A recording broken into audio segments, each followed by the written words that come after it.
Slowhands Rock Talk Show.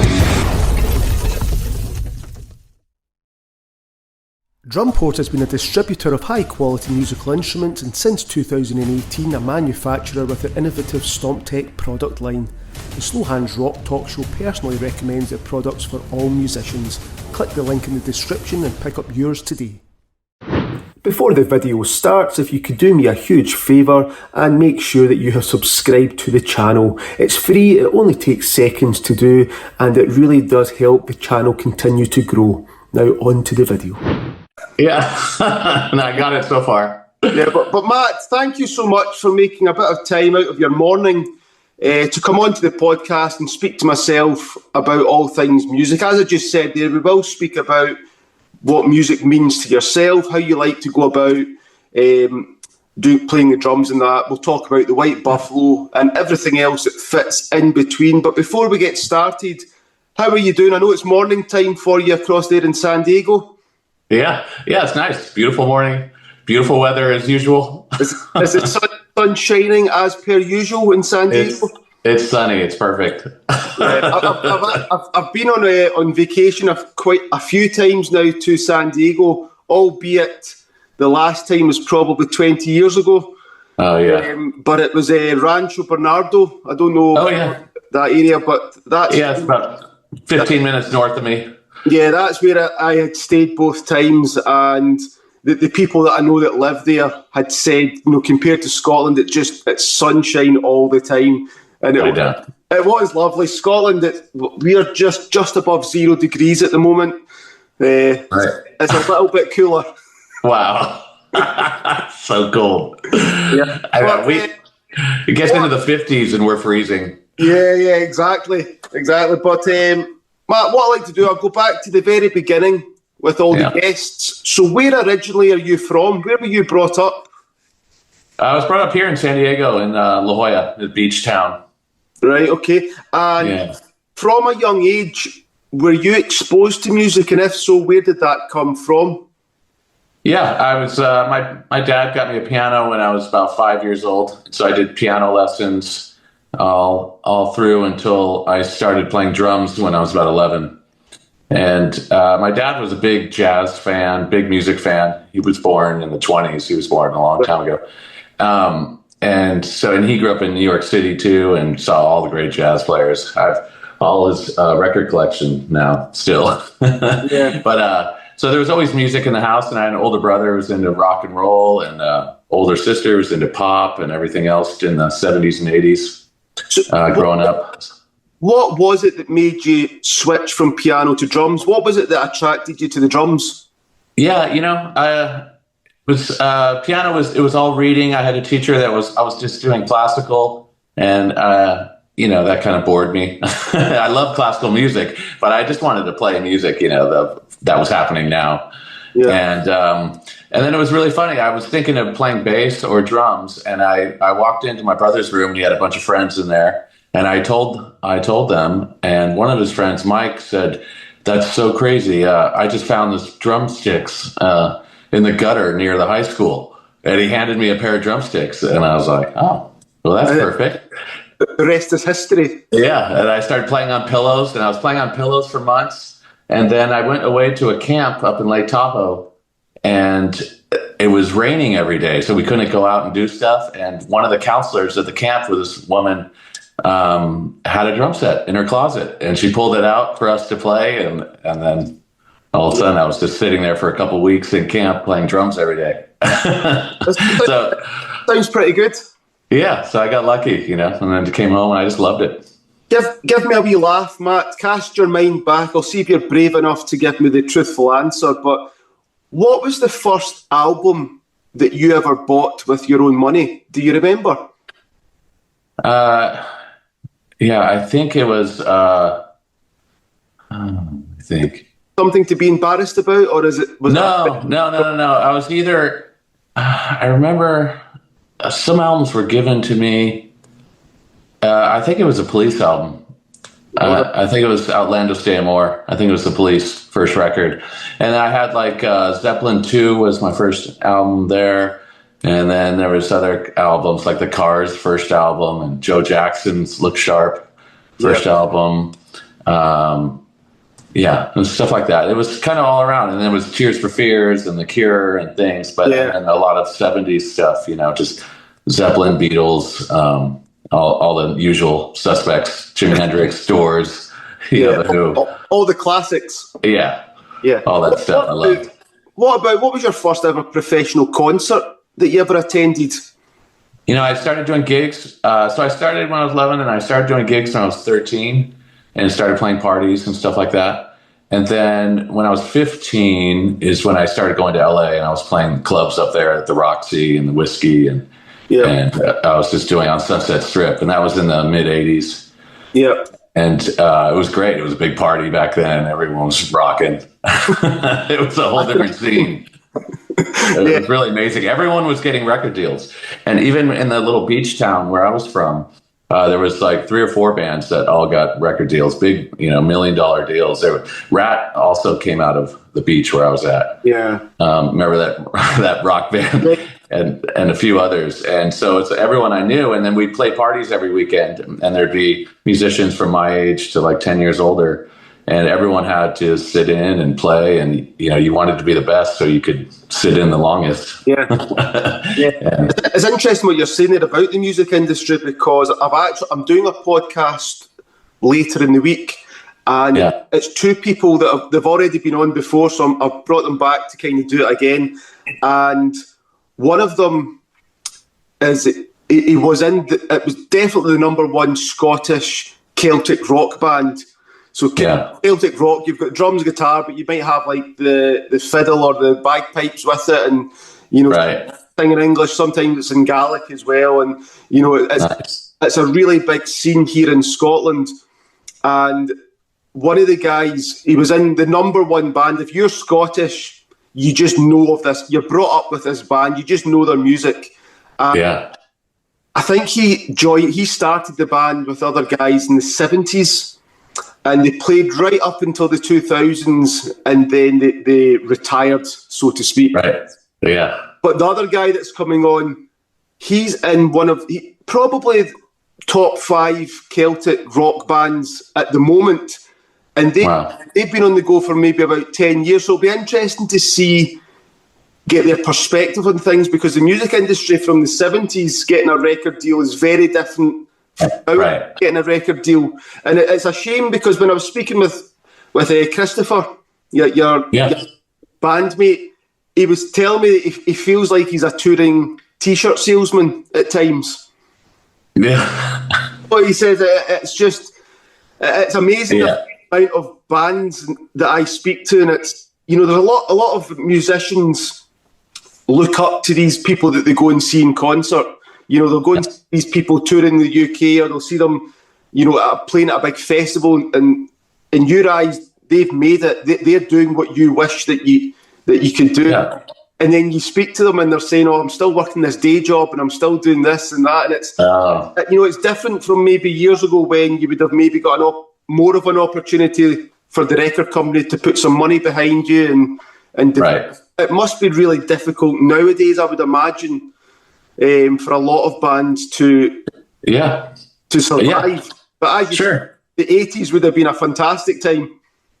Definitely. They gave you money to live for the year, and everyone blew it on cars and guitars and partying. I would imagine.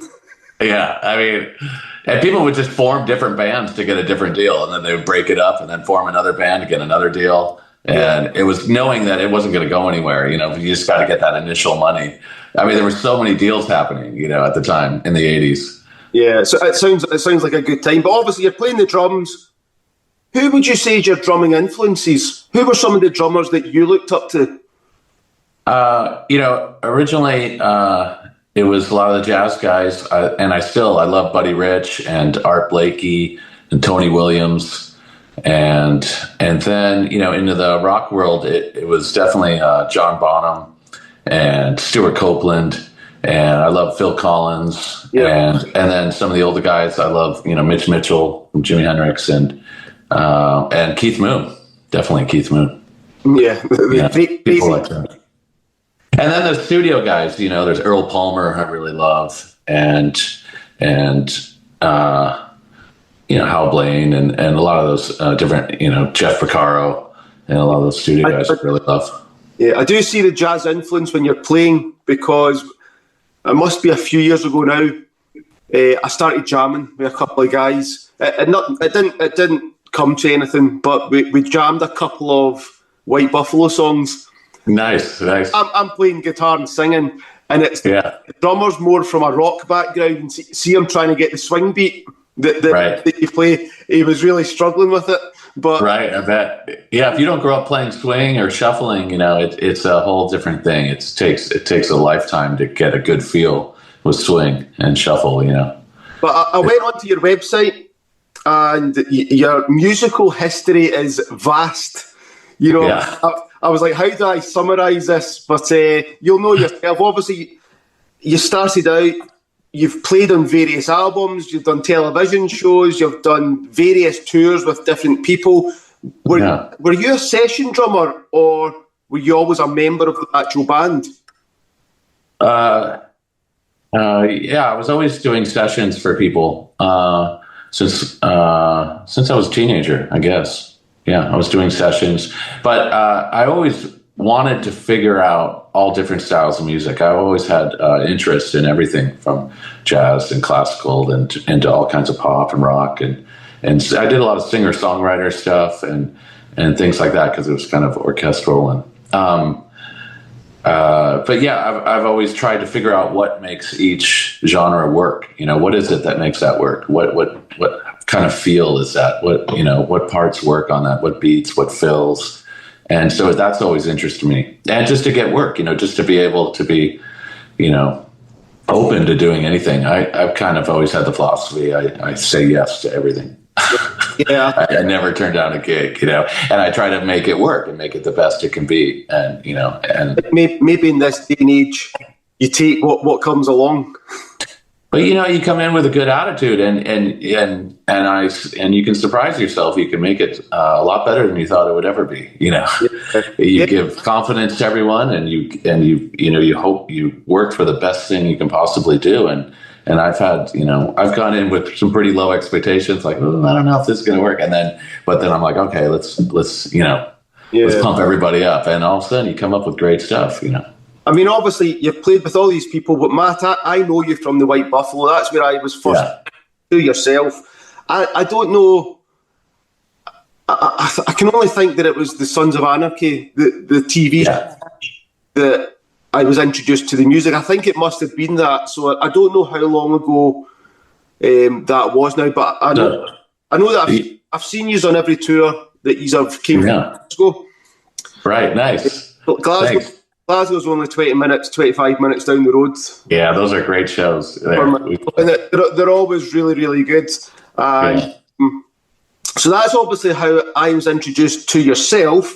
But I've obviously had Christopher on the podcast previously, and I know that's kind of how you crossed paths with Jake. Was it through Christopher? Is that correct? No. I introduced Christopher to Jake later. So the other way around. Yeah. I brought Christopher in about 10 years ago, but I've been with Jake for 23 or 24 years. So how did you cross paths with Jake then? How did that come about? Excuse me, what? So how did you cross paths with Jake? With Jake, which is the original bass player, is Tommy Andrews, and he's a good friend of mine that I've been playing with since I was a teenager. And Jake was from Huntington Beach, and he was playing up some little like cafes and little surf things, and he had gotten a song into a surf movie. And so our original crowd was really a surfing crowd. It was all through surf movies, and it was all California coast beach life kind of crowd, And so he came down to La Jolla to make a record with Hurley, the surf company. And Hurley's right-hand man was a good friend of mine, Peter King, and he knew Tommy Andrews, and he asked him to make the record, and then Jake needed a band. And so Tommy told me, hey, let's go check out Jake play.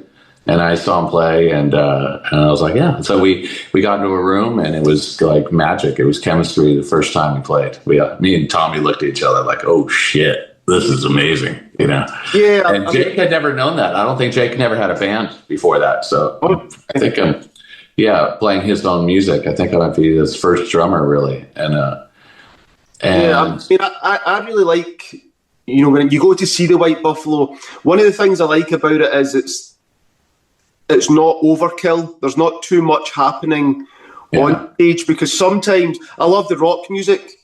You know, sometimes when you go to a rock show, everything's turned up, so all you can hear is drums and distortion. That's when you don't have dynamics, and that's important for us to play very quiet, very loud, to have a dynamic range. And it's not Jake at the front. The drums are just up the front, the same as the guitar and the bass and all that. So it's really nice to see the three of you working as a unit. Yeah. And then it's clear that you bounce off each other. You obviously you can read each other. You have played so many times that you know what each other's about to do. But as you say, even the dynamics. There's bits in songs where you'll be playing it, and it's just even the bit when you crack the China cymbal. It's points and it's in time with Jake's guitar. It just works so well. Oh, thanks. It's nice to see musicians that actually understand that, because, as I say, sometimes you go and it's just the musicians are great, the music's great, but you can't hear it because it's just too loud. Everyone's coming at full force and not letting it breathe. It's good seeing a band that understand dynamics and sometimes less is more, almost. Right. Yeah. Leaving the space, and that's our. That's definitely one of our strengths, and also keeping it a trio too, and there's more space in the music where there's, three instruments, and we tried to add a fourth player before, or five, and it makes the music softer because we're just listening for each other more, leaving more space. It doesn't make it bigger. So as a trio, we found, and that's why we have Christopher playing guitar, bass combo, and doing some keyboards, and he's doing everything because we're trying to keep it a trio, less voices happening. I think Christopher's like a one-man band himself. Yeah, he's great. Yeah, last time in Glasgow, he even got the piano out as well. Yeah. Which I don't think I'd seen him do that at previous gigs, so I don't know if that's something new, or it was maybe just the song that was introduced onto the choir. Yeah, I know we've been doing, I'm not sure how long the piano's been with us, but maybe 5 years or 6. And sometimes he would bring his bass too, but now he's just doing the guitar that's split signal through the bass and octaver and guitar. But if you were to describe in a few words your other bandmates, how would you describe them? Oh shit! I don't know. I describe Jake as extremely talented. Unbelievable. I think he's a phenom, and then he's also just so kind and patient and loyal, and he's just a really strong character, and he's funny as hell. He's one of the funniest guys I know.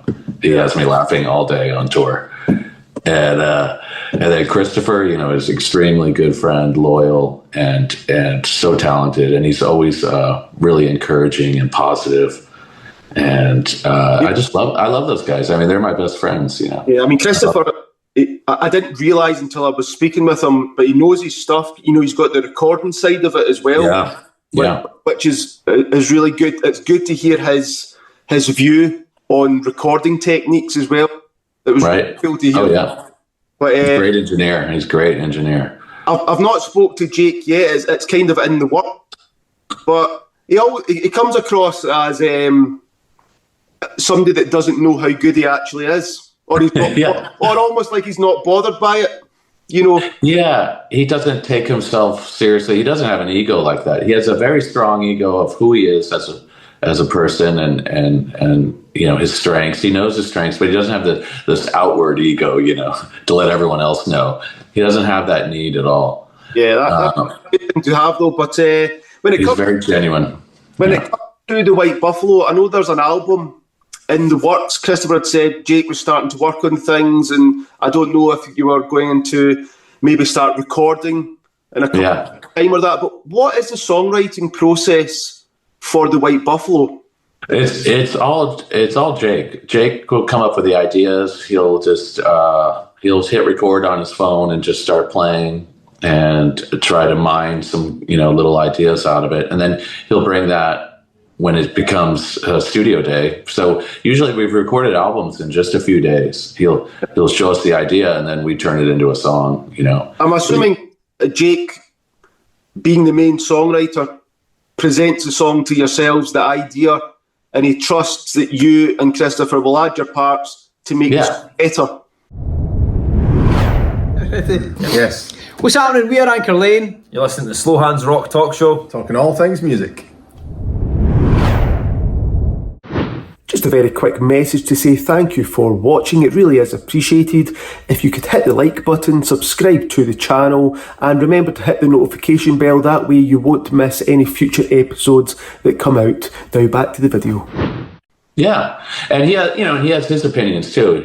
Jake was like, I don't want to go there, or that's not working, or but yeah, we just flesh it out, and we've done it so many times with a lot of different people over the years, and you get an idea and you go, okay, let's do that, and we just play it, and we change when it feels good, and we go back and we go, okay, maybe it needs a bridge, and Jake will come up with something, and then we go, great, sounds good, and okay, how do we get the ending? And we work it out, and you hit record, and you go from there. Yeah, but you've been doing the White Buffalo for a long time, so the recording process, does the band have a preferred way that they like to record, and has that changed throughout the years?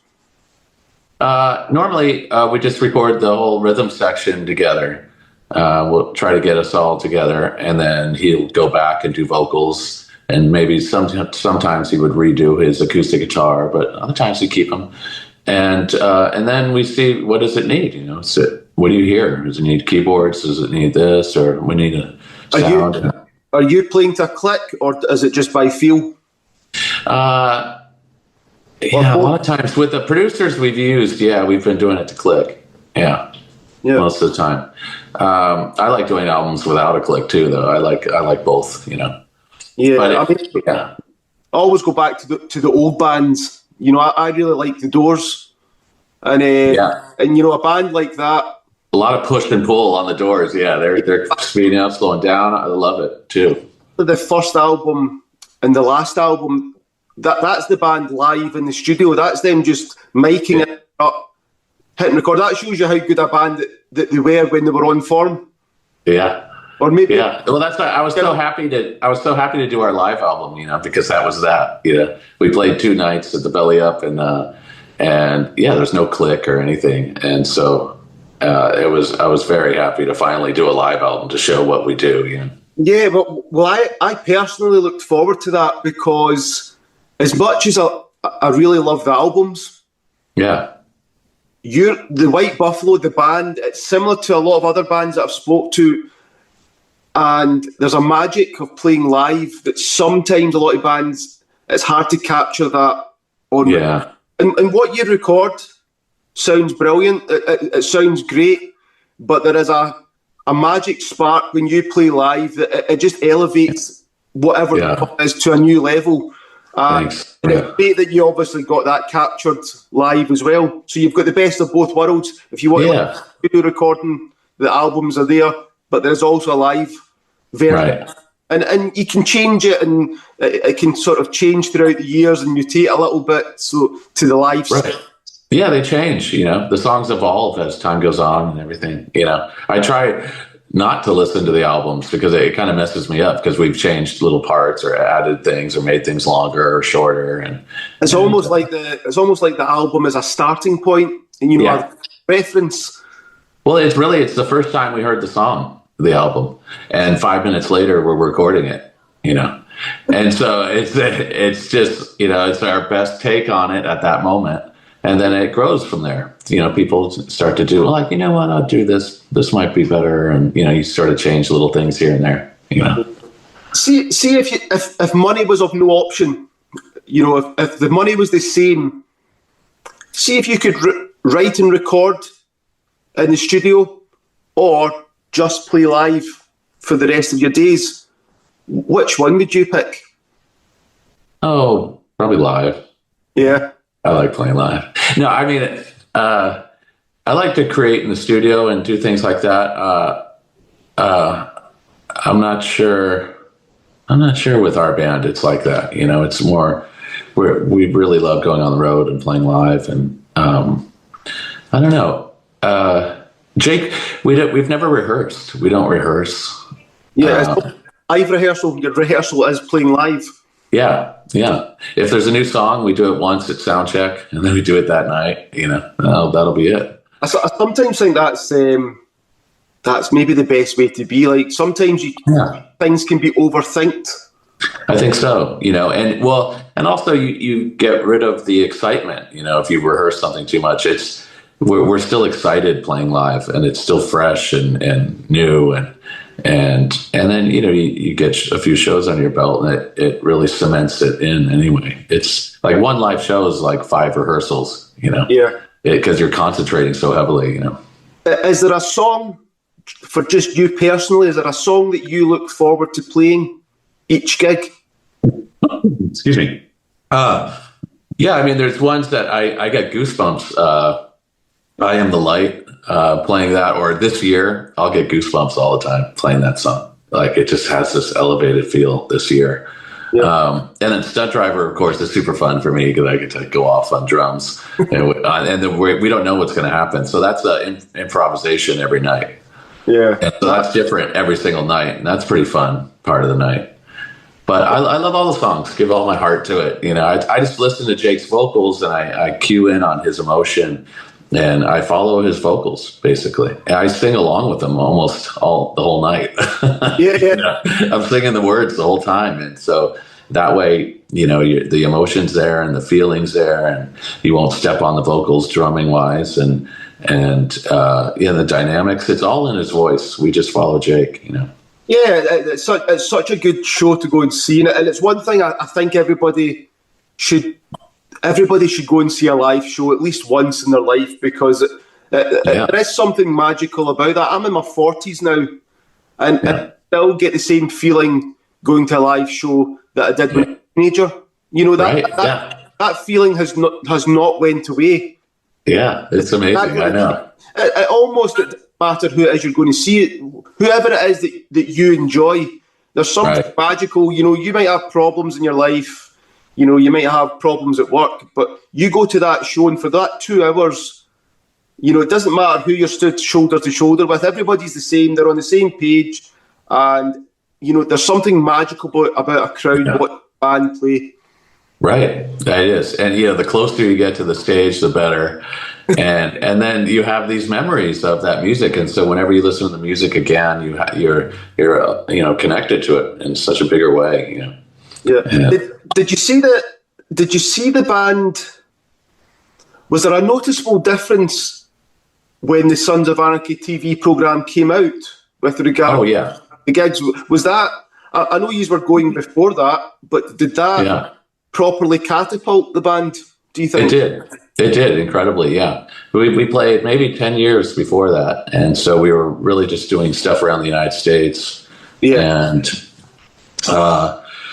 and smaller venues, you know, between whatever 100 and the biggest, I don't know, 400 or 500 maybe, but you know, a lot smaller venues and clubs and smaller rock clubs and stuff like that. And then once Sons of Anarchy came out, it started boosting up to more like 1,000 cap rooms, and then that afforded us the ability to go to Europe and just show up in Europe, and there would be 500 people at the first show, and then we would grow it from there. I mean, if we went to Europe before that, there would be nobody at a show. We couldn't sell tickets, you know. Yeah. But that brought us worldwide, and with South America now, and now, you know, we build it up to a few thousand a show or whatever, up to 5,000 in some places. Yeah.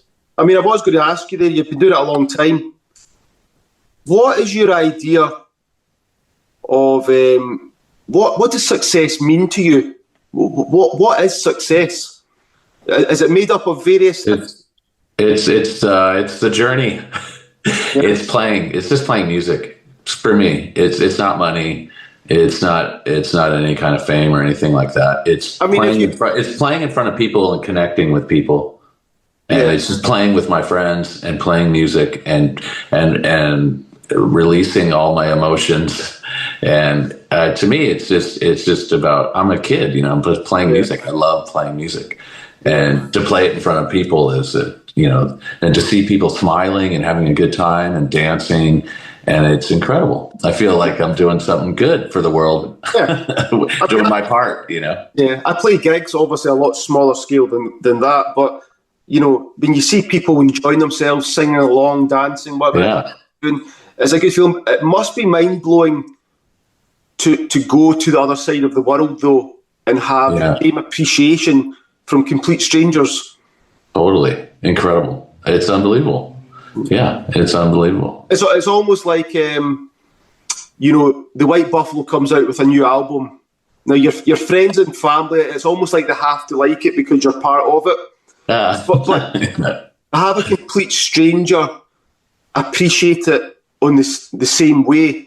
Yeah, that's something that must be a good feeling. It must be special. Yeah, it's incredible. I mean, and we'll talk to people after the shows, and the music touches them and is part of their life. And it's Jake's lyrics are they get them through hard times, and it's really amazing to hear some of the stories and from veterans and all kinds of people, and it feels like we're just doing a good thing. It just feels like the most positive thing you can do is play for people, let them escape for a while and forget everything and just enjoy each other, be part of a community and just feel human together. You're having the time of your life at the same time. And we're doing what we're good at. I'm doing the only thing I could do. So Matt, we are very early on in 2026. Mm-hmm. What is the plans for the rest of the year for yourself? We're going to do some more touring this year. We kind of pared it down a little bit last year, but there'll be some stuff in the States and Canada and maybe, stuff in Europe and South America. And Mexico too, maybe. So, nothing's totally no lockdown yet, but there's going to be a lot more touring this year, I think, and hopefully make a record. I thought we were trying to make a record in February maybe, but I don't know if that'll happen or not, but hopefully we'll make a new record. Well, before we finish up, Matt, I like to ask fun questions. So I'll ask the questions. You just tell me what pops into your head, okay? Okay. Right. So imagine you could go back in time, anywhere in the world. What is the one concert that you wish that you could have attended? Maybe like Led Zeppelin. Right. At those things turning on Albert Hall or something. Pretty cool. Yeah. Similar question to that. See if you could go back and attend one of your own gigs as a spectator. Is there a particular gig that stands out?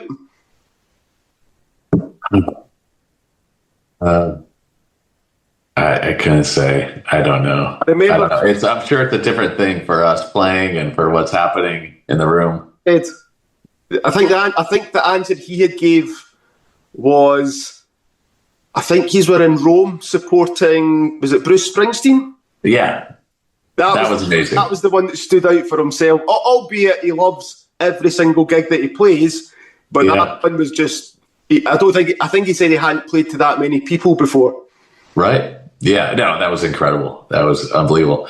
And that was just incredible watching Bruce after. I was crying watching Bruce Springsteen. I mean, he's getting on a bit now, but he's still... That show was amazing. Still loving it. Him and the drummer were unbelievable. They played over 3 hours, and they had no breaks, no water, no towels. They played right at the end of a song as the guitars are going. Bruce would count out the next song before it even ended. I mean, it was nonstop. Him and that drummer, Max Weinberg, were just rocking the whole time, like they were 20 years old. It was incredible. Is that not the... Who's the drummer for his band? Max Weinberg. So was it his son that was the drummer for Slipknot for a while, I think? Yeah, that's right. Yeah.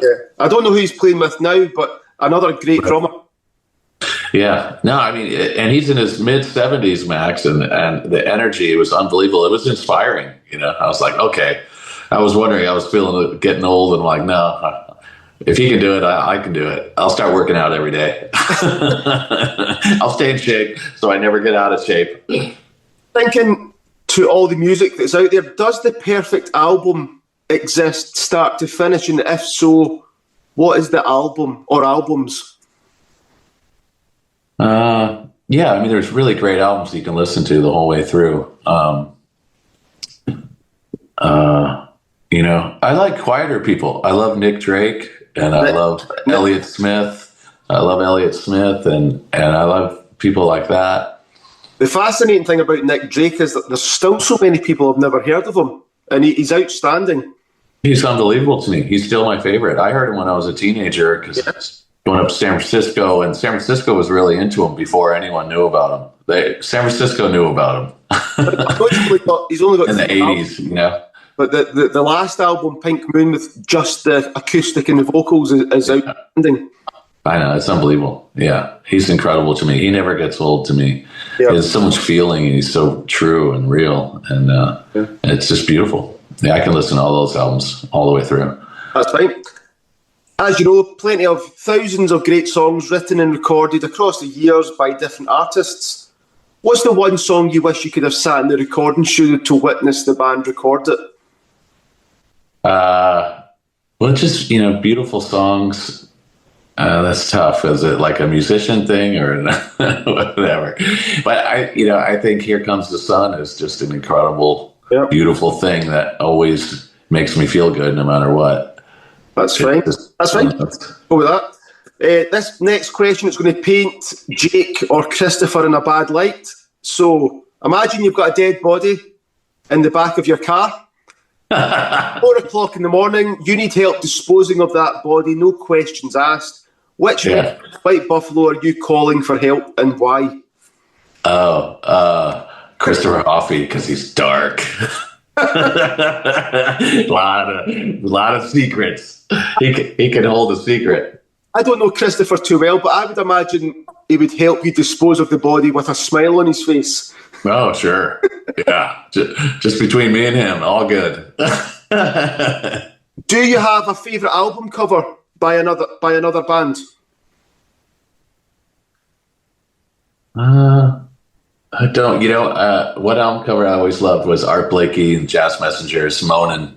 And it's just his face. It just looks so good and proud and strong. Yeah. And it's just a beautiful album cover to me. It just embodies like strength in his conviction and music. Yeah.